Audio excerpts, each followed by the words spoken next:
Hey guys, welcome to Digital Digest, and in this video I'm going to show you how to change Shopify URL.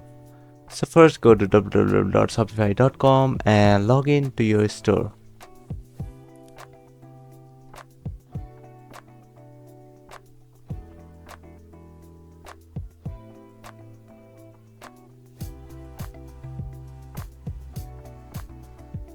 Let me reload this.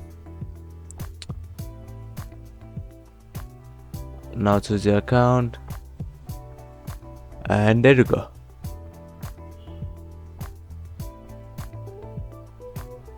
Now on the left side you can see setting, click on there, click on store details.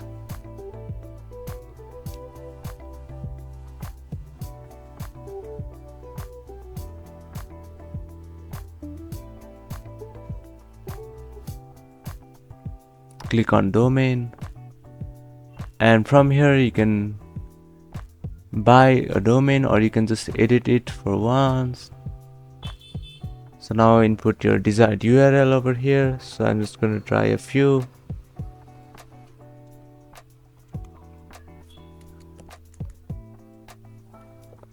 So that's how you change your Shopify URL. Thank you for watching, and I'll see you on the next one.